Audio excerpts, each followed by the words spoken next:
Assignments versus double closings. This is Ty, aka the Flip Man. Wanted to give you an opportunity to take advantage of this particular topic from my most recent Flippinar. I trimmed it down where you only get the meats and guts of it, not the entire 1 hour Flippinar. You'll get the portion that matters, assignments versus double closings. I will go into the pros and cons of both, and obviously which one I prefer over the other. If you want to see the entire replay, you can go to Flippinars.com. That's Flippinars.com. Before I get into the actual topic, remember you can access my 200 plus videos at my YouTube channel, flipman.net. Subscribe to the channel. Make sure you turn on the notifications so you are alerted whenever new content becomes available on my channel.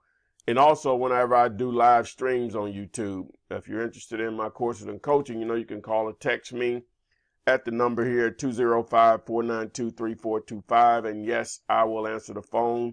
If this is your first introduction to the Flip Man, you won't believe the 200 plus videos that I have on wholesaling houses, everything you need to know for free. Anyone else has something out there of any significance or the same, please let me know, but you will not believe it. If you want a free copy of the contract that I've used for over 14 years at the date of this video, just simply text the word contract to 313131. Don't text me, text 313131. Treat that just as a phone number. No area code, just those 6 numbers. Text the word contract to 313131. Remember, also follow me on Twitter at TheFlipMan. That's TheFlipMan, and also on Instagram, flipman.net. So, and also don't forget to subscribe to my YouTube channel again, flipman.net, and turn on the notifications there on YouTube. So now here comes the actual topic, assignments versus double closings. Enjoy. Topic, assignments versus double closings. Okay, well, both work. There's no question about that. Both of these do work. I have my preference, but again, both work. So I'm going to go through these, hopefully objectively, then I'll share my opinion on why I choose one over the other, which most of you already know which one I prefer. So let's get into just let's just get it simple here. Let's get in just the definition of both of these, double closing and assignment of contract. All right, double closings. A double closing is the simultaneous purchase of and sale of a real estate property involving 3 parties: the original owner, an investor, which is you, the wholesaler in reality, and the final buyers they're calling, I call it a cash buyer. The investor then utilizes a double closing, the wholesaler, which is you, to close both transactions at approximately the same time. And basically how it happens is that it's going to do it one or two ways. The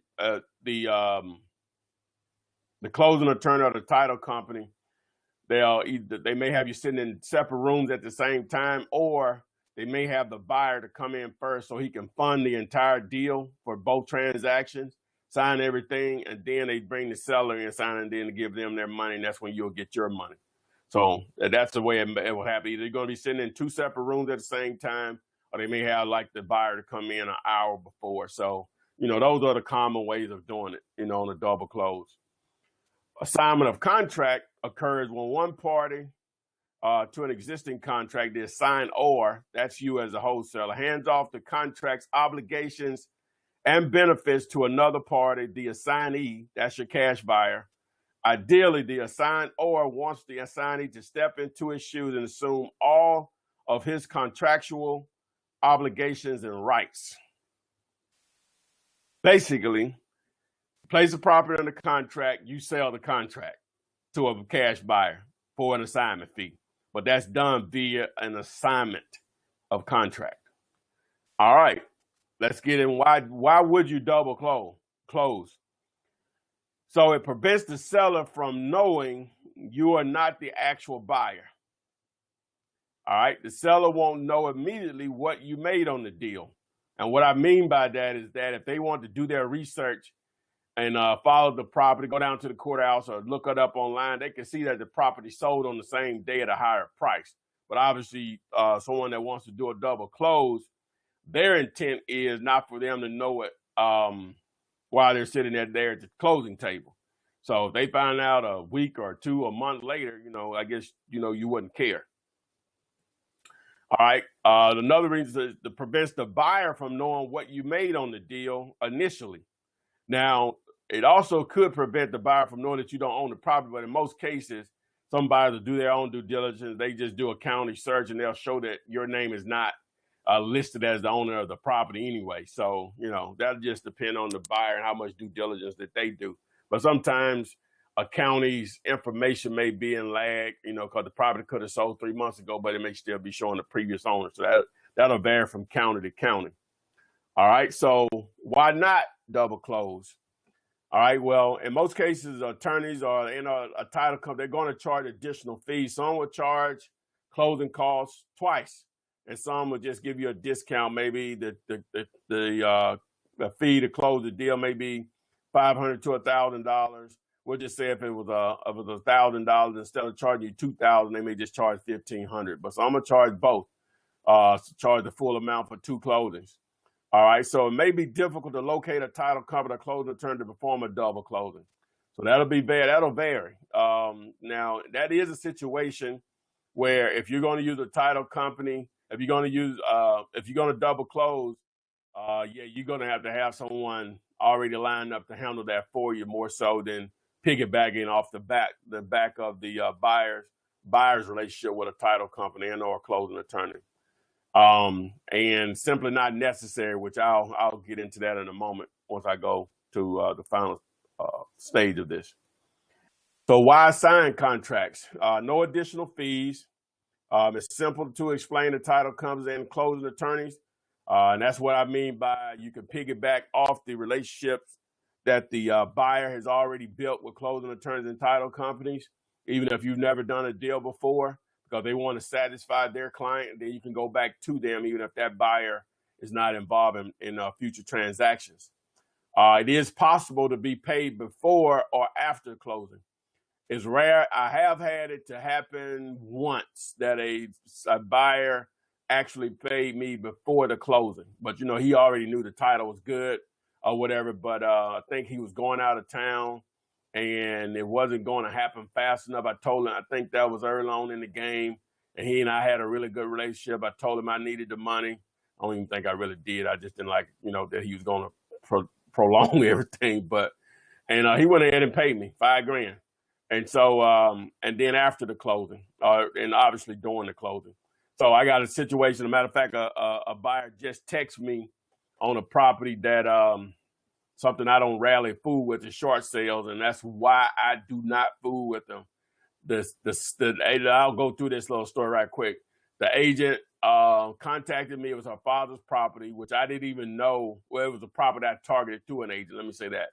And I didn't even know when I placed the offer. She accepted the offer, but she didn't let me know that it was a short sale situation until I was out there viewing the house. I wouldn't have probably even went out there and looked at it. So I think the number that we put her in a contract for, and I went ahead and brought my buyer in because we've done a lot of deals together and I trust him. And the reason I bring this up because he agreed to pay me the $2,500 after closing. And I was cool with that because, like I said, I'm cool with him. I think we have a good enough relationship on that. But I just got a text before we started this Flippinar. It's him saying that the contract came back at 80. The short sale price from the bank came back at 88,000, and the number was supposed to be 50,000. When did we place this offer? Before Thanksgiving, and we're just getting a response back. So that's why I don't like to deal with short sales. Not saying you can't make money with them, but that's the reason. Placed the offer before Thanksgiving. Thought we had a deal at 50. I knew it was going to probably still take 60 days to get paid minimum, and come back and the bank counted at 88,000. That's why I don't like short sales. So anyway, I just had to get that out. But anyway, so that's why you sign contracts. You see the reasons here. I'll get into more of why I think so on that because that's my preference. But so why not sign a contract? That's basically the reverse of the reason that people do double closings. Seller and buyer will have access to what you are paid. Buyer will know you are not the seller. Seller will know you are not the buyer. So again, seller and buyer will have access to what you are paid. Buyer will know you're not the seller. Seller will know you're not the buyer. Okay, I'm gonna get into all of that. So that's important to some people. I'm gonna tell you the reason why I don't think it's important. So which is better for you? Obviously, both work. Both work. Both of them you can get paid with. All right. Now, the reason that I prefer assignments is relationships with buyers. I don't care. I don't want to deal. So if you do a double close with a buyer and you make it continue to do that, but that's normally not how it works. Normally, now again, a lot of ways to do this stuff, but you want relationships with buyers. They know you're not doing this for free. Once you agree on a price, and they're fine with that, and they know what they're going to make off of it. It doesn't matter if I had that same example that I had before. Instead of under contract for $30,000, I had it on the contract for $1. If he was happy at what was the number? 37,000. If I walked away with 37,000, that shouldn't matter. If I have a buyer that cares how much I make, I don't want to deal with them. There's too many other buyers out there. We're all in it to make money. It'd be no different if a wholesaler or if I was in the same situation. They can make more than me. I don't care. Once I know I'm making, that's it. I know everybody don't think like that. But again, I can choose who I want to deal with. I'm not under the mercy to deal with either seller or a buyer. Either do it my way or no way. It's just that simple. So if a buyer cares about how much I make, I don't want to deal. I had a guy out in California. He was a broker. We had a deal on the table. And it wasn't even that much money. I think we were only going to make about $15,000, and it was like a $300,000 or $400,000 deal on some apartments. And they pulled out a deal because they didn't want me to make that. They thought I should only make like $2,500. I'm like, oh no! I said, oh no. He said, I said that shouldn't matter, man. I just couldn't. I'm just not going to deal with people like that. Because I don't think like that. Again, there's just too many opportunities out there. You're not forced into being. That's why when I know people are nervous when they talk to sellers or buyers. I was talking to a student today. I was like, either they do it your way or the highway. That's where your confidence comes in. Either they're going to do it your way, especially on the seller side. You'll give and take with buyers a little bit because the one with all the gold do make a lot of the decisions. But with sellers, either they're going to do it my way. Hey, I'm on to the next person. Sellers don't care. When you're at closing, everybody's getting what they agreed they were going to get. Out of all the deals I've done, I've had one seller to clown, and she still did the deal. And she really didn't have a reason to clown. Well, because it was took 6 months to do the deal. Long story short, I had a partner involved in it. He was basically giving her money to pacify her over that time, but it was being deducted from the amount that she was going to make on the deal. So long story short, when we got to closing, she clowned because we were going to make more money than she was going to make. But that was her because my friend had been giving her money the whole time, because I brought him into the deal. He's the one dealing with her. So anyway, but in most cases, I'm going to say 99.9% of sellers do not care. In most cases, they don't even know what's going on. It's that because it's not their concern on if you never looked at a HUD-1 statement, the assignment fee is on the buyer side of the HUD. Some people do two HUD where they have a seller HUD, and I don't even get into that, man. It ain't that deep. It's happy day on closing day. Everybody's happy. Seller's happy. The closing attorney's happy. The title company. The buyer's happy. And I know I'm happy. It's no big deal. So obviously, you see this is my preference is assignments because double closings, the only time I've done a double close, it was by mistake. The title company thought that's what I wanted. Like, no, man. And they were going to charge double. And they were like, no, we'll wait. Because I was doing too much business with them. So they know, what I'm saying, I can take this business somewhere else or whatever. But they thought I wanted to do a double close for them. We had never did a double close before. So anyway, but long story short, so obviously that's my preference. We'll get into question and answer on it. So hopefully I explained the difference in the two. I tried to be objective, leading up to why I prefer assignments over double closings. So I try to get a pros and cons. Boom, I hope the information was helpful. Take it, run with it. I wanted to remind you of my 200 plus videos that I have for free on my YouTube channel. Just simply go to YouTube, do a search for the Flip Man. You should be able to access my YouTube channel. Don't forget to subscribe and turn on the notifications. If you're on Facebook right now, just simply tap the button that says watch more and it'll take you to my channel. If you're interested in my courses and coaching, don't forget you can call or text me at 205-492-3425. Or you can also access it at flipman.net. If you want a free copy of the contract that I've used for more than 14 years as the date of this video, simply text the word contract to 313131. That's contract to 313131. Don't forget, follow me on Instagram at flipman.net. Follow me on Twitter, The Flipman, and also subscribe to my YouTube channel. If you're on YouTube, turn on the notifications so you are alerted when new videos are posted and if I actually go live on YouTube.